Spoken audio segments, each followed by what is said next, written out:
사도신경으로 우리 신앙을 고백하겠습니다. 나는 전능하신 아버지 하나님 천지의 창조주를 믿습니다. 나는 그의 유일하신 아들 우리 주 예수 그리스도를 믿습니다.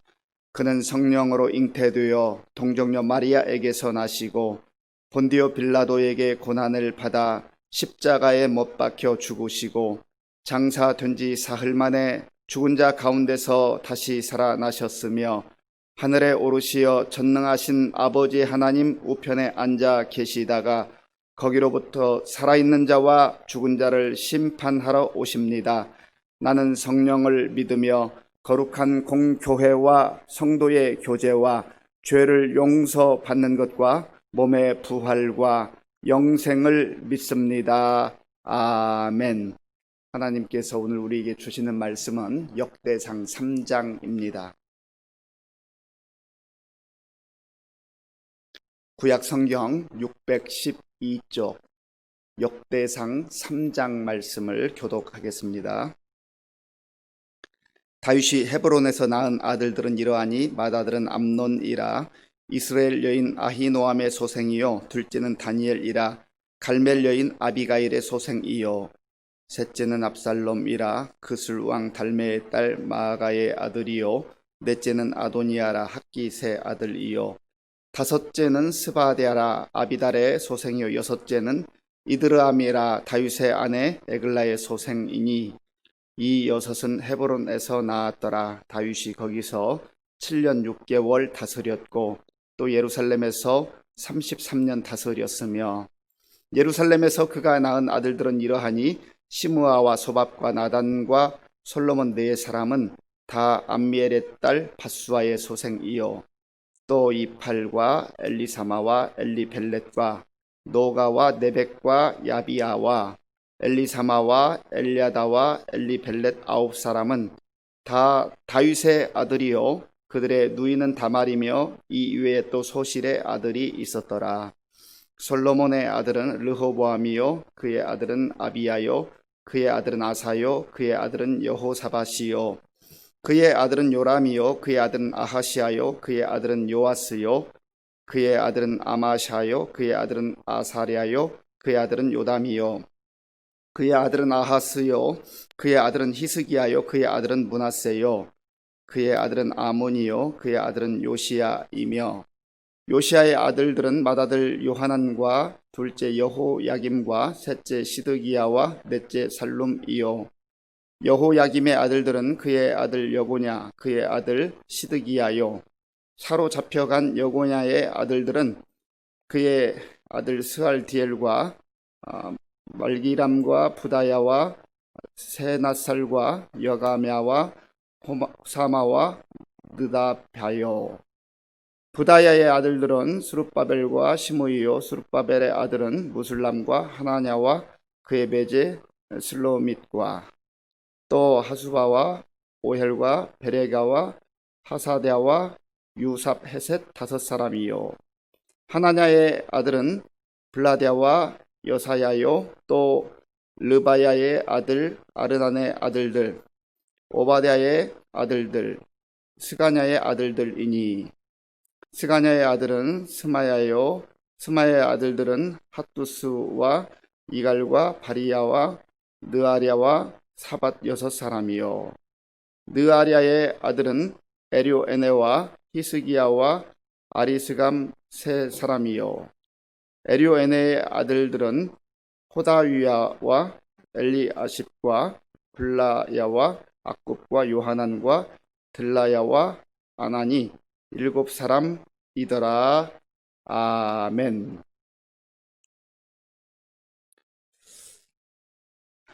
예, 오늘 역대상 3장에는 다윗의 아들들에 대한 그러한 기록이 나열되어 있고요. 또 솔로몬의 그로부터 시작되는 남유다의 왕들, 솔로몬 이후에 르호보암을 비롯한 그 남유다의 19명의 왕들이 계속해서 기록되어져 있습니다. 그리고 마지막 부분에는 이제 바벨론에 끌려갔었던 그런 여고냐 엘리야김 그 후손들에 대한 그런 기록이 계속해서 나와 있습니다. 오늘 본문을 통해서 우리가 기억해야 될 것은 역대기 전체 흐름 속에 이제 아담으로부터 시작되는 이 이스라엘 백성들의 그 뿌리의 그 시작이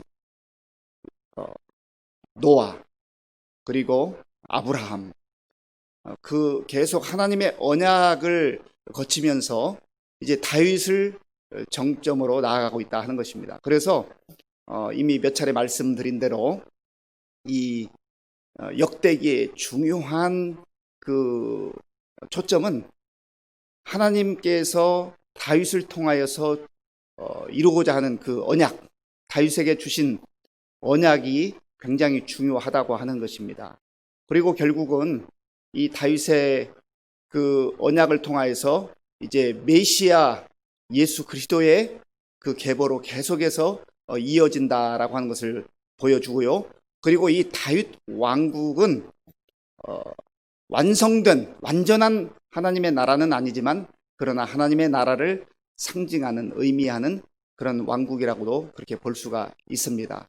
그런 면에서 이제 다윗의 그 자손들 후손들에 대한 그런 이야기가 중요하다고 하는 겁니다. 그런데 하나님께서 다윗을 참 귀하게 사용하셨고 또 다윗이 하나님 앞에 정직하고 신실한 그러한 삶을 살았음에도 불구하고 그 자녀들의 삶을 보면 안타까운 모습들이 많이 등장을 합니다. 그런 의미에서 자녀 양육에 대해서는 어떤 부모도 장담을 하기는 어려운 것 같습니다. 어느 부모치고 자녀들을 잘 양육하고 싶은 마음이 없겠습니까? 정말 자녀들에 대한 관심이 많고 또 자녀들이 잘 되기를 바라는 것이 부모의 마음일 것입니다. 그런데 이 다윗에게 많은 자녀들이 있었는데 오늘 본문에도 보면 많은 그 자녀들의 이름이 등장합니다. 그런데 그 중에서 이제 압살롬, 이 압살롬 같은 경우는 다윗이 버젓이 살아있는 가운데도 아버지를 반역하고 자기가 왕이 되겠다고 그렇게 나선 적이 있습니다. 이것 때문에 얼마나 다윗이 고난을 당하고 또 피난을 다녀야 했고 하는 그러한 기록들이 있습니다. 내가 왕의 자리에 나아가기 위해서 그 자리를 차지하기 위해서 군사를 동원하고 또 여러 가지 자기 나름대로 지혜를 짜내지만 그러나 결국은 압살롬이 뭐 잠깐 정권을 잡았지만 이스라엘의 왕이 되지는 못했습니다. 그것은 내가 원한다고 해서 되는 게 아니에요. 하나님께서 허락하지 않으면 안 된다고 하는 겁니다.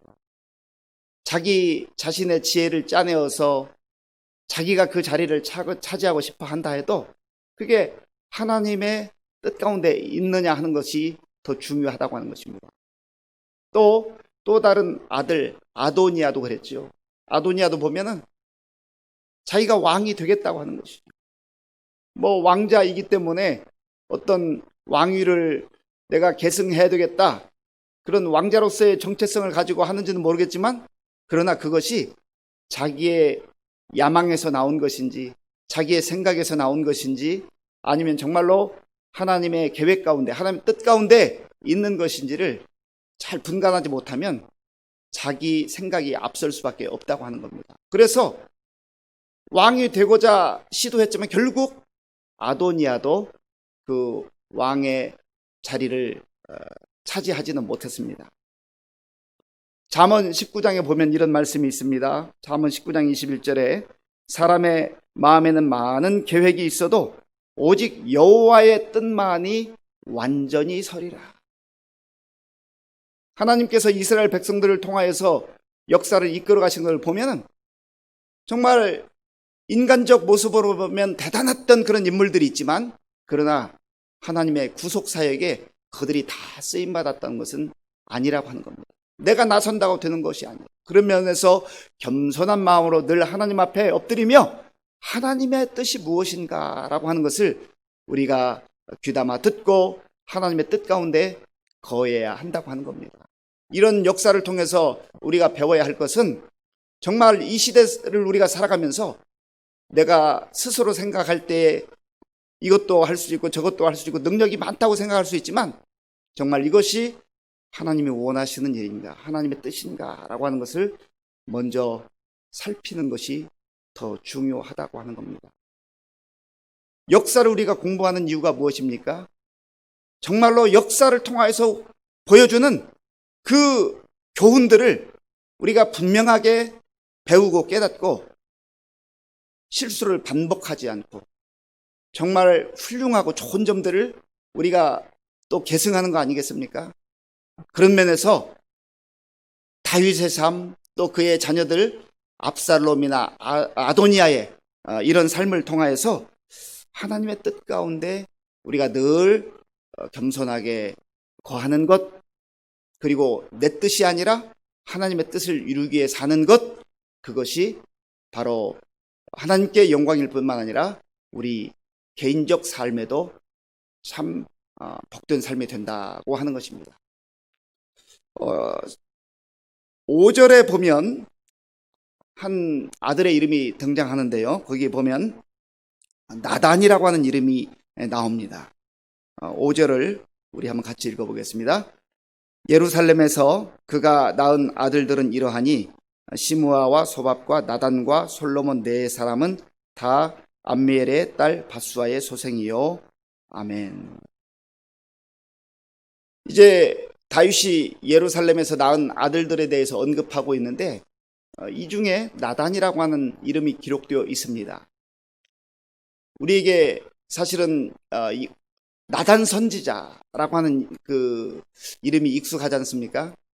사무엘하 11장에 보면 다윗이 이제 자기의 부하들은 다 전쟁터에 나가서 전쟁을 하고 있는데 그 왕궁에 있으면서 저기 멀리서 목욕을 하던 그 우리아의 아내, 충신의 아내 밧세바를 보고 그 밧세바를 이제 데리고 와서 취하게 되죠. 그래서 그 범죄를 덮기 위해서 또 충신이었던 우리아를 전쟁터에 내보내면서 그를 죽게 하는 그러한 참 악한 일을 범했습니다. 그때 사무엘하 12장에 보면 하나님께서 나단이라고 하는 선지자를 보내셔서 그에게 비유를 통하여서 말씀하시죠. 그때 다윗은 자기 이야기를 하는지도 모르고 아주 분노하면서 그 가난한 사람을 힘들게 하는 악한 사람이 있으면 그 사람은 마땅히 죽어야 된다고, 내가 왕으로 있는 이 나라에서 그런 일이 어떻게 일어날 수 있느냐고 그렇게 아주 화를 냈지만 나단 선지자는 하나님께서 주신 그 말씀에 따라서 당신이 바로 그 사람입니다. 당신이 바로 그 악한 사람입니다. 하나님께서 많은 것 주셨지만 왜 그것 가지고 만족하지 못하고 그거 누리지 못하고 또 충신을 죽여가면서까지 그의 아내를 빼앗았습니까? 그때 다윗이 하나님 앞에 무릎을 꿇고 회개를 하죠. 그러면서 아마 어느 성경학자들은 다윗이 자기의 그 일생에 참 부끄러운 일, 치욕과 같은 그 일을 기억하면서 그의 아들 중에 한 사람을 나단이라고 하는 이름을 주고 아마도 평생 그 사건을 가슴에 두고 하나님 앞에서 겸손하게 살아가지 않았을까, 그렇게 해석을 하기도 합니다. 뭐 명확하게 말하기는 어렵지만 그러나 상당히 근거가 있는 그러한 해석이라고 생각을 합니다. 우리의 삶 속에서 정말 하나님께서 베풀어 주신 은혜를 기억할 뿐만 아니라 또 우리가 가지고 있는 연약한 점들이 있습니다. 그러한 부분들을 늘 기억하면서 똑같은 잘못을, 똑같은 죄악을 되풀이하지 않기 위해서 애쓰는 모습, 그러한 모습이 정말로 필요하다는 겁니다. 우리 사람들은 연약해서 금방 익숙해지기가 쉽습니다. 정말 힘들고 어려울 때 하나님 앞에 기도하면서 하나님, 이번 한 번만 도와주시면, 이번 한 번만 살려주시면 제가 일평생 주님 뜻 가운데 거하겠습니다. 주님께 충성하겠습니다. 라고 그렇게 간절한 마음으로 기도를 하곤 합니다. 그런데 하나님께서 우리가 기도할 때 정말 많은 것으로, 풍성한 것으로 공급해 주실 뿐만 아니라 또 보호해 주시고 피할 길을 열어 주시는데 그 시간이 오래가지 못한다는 거예요. 하나님 앞에 감사하면서 충성하고 또 하나님 뜻대로 행하는 그러한 시간들이 조금 시간이 지나가 보면 또 내 뜻이 불쑥 올라오고 내 뜻 가운데 살아가려고 하는 그런 일들이 아주 많이 일어난다고 하는 것이죠. 또 하나님께서 베풀어 주신 그 놀라운 은혜들이 있는데 그걸 깡그리 잊어버리고 원망하고 불평하며 그렇게 살 때가 많다고 하는 겁니다.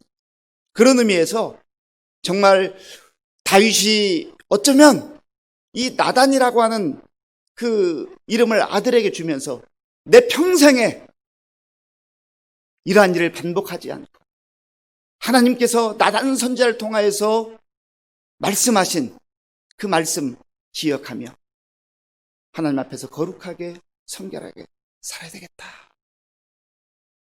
그렇게 생각을 했다고 한다면 우리 자신들도 우리가 지금까지 살아오면서 하나님께서 때로는 은혜를 주시고 때로는 경고해 주신 그런 말씀들을 우리 삶의 흔적으로 잘 남겨서 우리 마음에 또 새기면서 하나님의 뜻을 따라 살아가는 것이 우리를 정말 겸손하게 하면서 또 하나님의 영광을 드러내는 그런 삶으로 인도해 주실 것이다 하는 것입니다.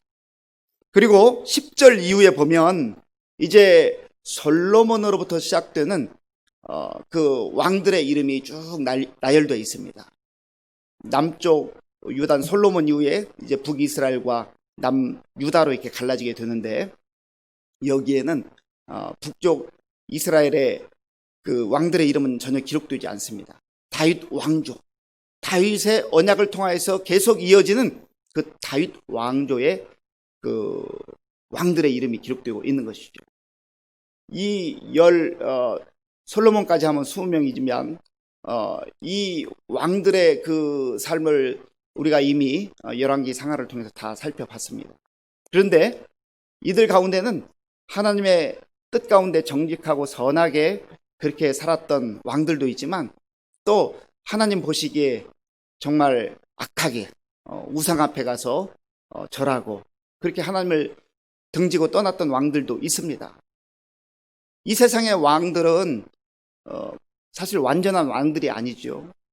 하나님께서 그런 왕들을 통해서조차도 구속의 역사를 이끌어 가시는데 그러나 이 역사를 통해서 우리가 알게 되는 것은 깨닫게 되는 것은 하나님만이 우리의 온전한 왕이시다라고 하는 겁니다.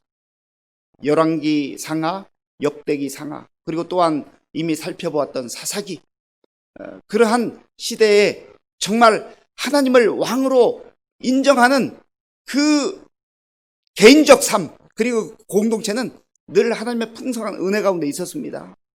그러나 가시적으로는 왕이었지만 하나님이 왕이심을 인정하지 않고 그렇게 살아갈 때는 늘 그 삶의 외형적 모습뿐만 아니라 내면적으로 무엇보다도 참 피폐한 그러한 삶이 있었다라고 하는 것을 우리가 알게 되는 것입니다. 그리고 이제 마지막 부분은 17절 이후에 바벨론으로 끌려갔었던 그 여고냐, 이 여고냐는 엘리야김의 또 다른 이름인데요. 그의 후손들의 이름이 기록되어져 있습니다. 이미 나라는 망해버렸고 또 이들은 바벨론의 포로로 끌려가서 사실은 어떻게 보면 아무런 희망도 또 소망도 없는 그런 상태에 있는 그런 사람들 그리고 그런 인생을 산 것처럼 보여집니다. 사람의 눈으로 볼 때는 이제는 더 이상 아무런 희망이 없는 그런 상태에 있는 사람들처럼 보이지만 그러나 하나님께서는 이 사람들의 이름을 이 역사 속에 기록하심으로 말미암아서 사람들 눈에 볼 때는 끝난 것 같고 희망이 없는 것처럼 보이지만 그러나 하나님은 그러한 가시적으로 남유다 그리고 이스라엘이 망한 것 같은 망한 그 상황 속에서도 하나님의 구속 역사는 계속 이어진다라고 하는 것입니다. 사랑하는 성도 여러분, 우리의 삶도 마찬가지입니다. 내 눈으로 볼 때에 다 끝난 것 같고 망한 것 같고 이제 더 이상 희망이 없는 것처럼 보이는 그런 상황 속에 살아가는 우리 성도님들도 있을 겁니다. 예수님의 삶을 한번 생각해 보세요. 예수님께서 이 땅에 오셔서 말씀을 전하시고 기적을 베푸실 때는 많은 사람들이 열광했어요. 그 기적을 바라보면서 정말 예수님께서 무언가 기적을 통해서 큰 일을 이루실 것을 기대했습니다. 예수님의 제자들도 마찬가지였죠. 그런데 예수님께서 십자가에서 우리의 구속을 위하여서 우리를 구원하기 위해서 이제 돌아가셨을 때 가장 가까이 있었던 제자들조차도 다 끝났다, 다 망했다 그렇게 생각을 했습니다. 그리고 다 도망가 버렸어요. 그러나 하나님께서는 3일 후에 예수님을 그 무덤의 권세로부터 죽음의 권세로부터 일어나게 하시고 부활케 하심으로 하나님의 구속의 역사를 계속해서 이어나간 거예요. 그러니까 사람들은 3일 후에 무슨 일이 일어날지를 모르는 겁니다. 그냥 그 현상만 보고 망했다, 끝났다, 우리는 희망이 없다 그렇게 절망하게 되는 것이죠. 그러나 하나님의 약속을 믿고 사는 사람들은 비록 이스라엘 백성들이 하나님의 말씀에 불순종하고 우상 앞에 정말 그들의 인생을 다 갖다 바쳐버림으로 말미암아 선지자들의 그 예언대로 망했지만 그리고 포로로 끌려가 있지만 그러나 그러한 미미한 사람들을 통하여서도 무명의 사람들을 통하여서도 하나님의 구속의 역사는 끝나지 않고 계속 되어 왔던 것이다 하는 것을 이 역사를 통해서 보여주기를 원하는 겁니다. 그런 의미에서 우리가 예수 그리스도 안에서 정말 이 믿음의 계보를 이어서 여기까지 왔다는 것을 알고 또 우리 자신이 이 언약을 붙들고 살아갈 뿐만 아니라 우리의 다음 세대들 후손들이 이 언약의 대를 계속해서 이어나갈 수 있도록 그렇게 신앙 교육을 하고 또 말씀으로 그들을 잘 인도하는 것, 이것이 바로 이 시대를 살아가는 우리 그리스도인들의 귀한 또한 사명이라고 여겨집니다. 이 말씀을 우리 마음에 깊이 새기시고 정말 하나님이 우리에게 주신 언약, 약속 이것을 붙들 뿐만 아니라 내 상황이 지금 힘들고 어렵다 해서 모든 게 끝난 것이 아니고 그러한 상황 속에서도 하나님은 하나님의 구속의 역사를, 구원의 역사를 계속해서 이루어 가신다. 이러한 믿음으로 오늘도 담대하게 살아가는 우리 모두가 될 수 있기를 간절히 바랍니다. 기도하겠습니다. 아버지 하나님 감사합니다. 오늘 우리에게 주시는 말씀을 통하여서 하나님이 약속하신 그 언약의 말씀을 우리도 마음에 깊이 새기게 하시고 이스라엘 역사뿐만 아니라 우리 개인적 삶을 통하여서 하나님께서 일하시고 또 역사하심을 기대하며 바라보며 믿음으로 살아가는 복된 날 되게 하여 주시옵소서. 예수님의 이름으로 기도하옵나이다. 아멘. 주기도문으로 예배를 마치겠습니다. 하늘에 계신 우리 아버지, 아버지의 이름을 거룩하게 하시며 아버지의 나라가 오게 하시며 아버지의 뜻이 하늘에서와 같이 땅에서도 이루어지게 하소서. 오늘 우리에게 일용할 양식을 주시고 우리가 우리에게 잘못한 사람을 용서하여 준 것 같이 우리 죄를 용서하여 주시고 우리를 시험에 빠지지 않게 하시고 악에서 구하소서. 나라와 권능과 영광이 영원히 아버지의 것입니다. 아멘. 이 시간 우리에게 주신 말씀을 생각하면서 기도할 때 특별히 우리 자신의 신앙이 언약에 근거한 하나님 약속에 근거한 그런 믿음의 삶이 될 수 있도록 위해서 기도하시고 그리고 우리의 믿음이 대를 이어서 다음 세대로 계속 잘 전수될 수 있도록 위해서 기도해 주시기 바랍니다. 또 나라와 민족을 위해서 기도할 때 코로나19 상황을 잘 극복하는 지혜를 주시고 또 하나님의 은혜가 임할 수 있도록 이제 오늘 성탄 또 전야입니다. 하루 종일 주의 탄생을 또 기대하며 또 축하하는 그런 날 되게 하시고, 또 오늘 저녁에는 우리가 오후 8시에 저녁 8시에 성탄 축하 그런 영상 예배 또 발표회가 있습니다. 함께 참여해 주시고요. 또 내일은 거룩하고 복된 성탄인데 우리가 정말 마음을 다해서 주님이 탄생하심을 축하하는 그런 날 될 수 있도록 또 우리 교회와 성도님들 위해서, 가정을 위해서 기도하겠습니다. 아버지 하나님 감사합니다. 하나님께서 은혜를 베풀어 주셔서 오늘도 하나님 앞에 먼저 나오게 하시고 하나님의 말씀을 붙들고 또 우리가 기도할 수 있도록 인도하여 주셔서 감사합니다. 하나님 아버지, 하나님께서는 하나님의 계획에 따라서, 하나님의 섭리에 따라서, 하나님의 뜻에 따라서 이 세상을 구원하시고 또 사람들을 통하여서 구원의 역사를 이루어 가시는 것을 말씀을 통해서 보았습니다. 특별히 아버지 하나님 다윗에게 주신 언약을 통하여서 다윗 왕조를 이어가게 하시고 또 하나님 나라를 꿈꾸게 하시고, 비록 부족하고 연약한 부분들이 있지만 그러나 하나님께서 일하시고 하나님께서 그 언약을 이루어 가심을 말씀을 통해서 보았습니다. 하나님 아버지, 우리도 그 하나님의 섭리와 하나님께서 베풀어 주신 그 언약의 연속성상에 있음을 알게 하시고, 특별히 예수 그리스도 안에서 우리가 그 언약 안에 있음을 알게 하시고 그 주의 약속의 말씀을 믿고 오늘도 이 세상을 담대하게 살아갈 수 있도록 주님 도와주시옵소서. 특별히 우리의 상황이 힘들고 어려운 상황이라 할지라도 하나님께서 바벨론의 포로로 잡혀갔던 그 사람들의 후손을 통하여서도 계속해서 하나님의 구원의 역사를 이루어 가셨던 것처럼 오늘 우리의 삶 속에서도 그러한 일들을 행하실 것을 믿고 믿음으로 살아가는 우리 모두가 될 수 있도록 역사하여 주시옵소서.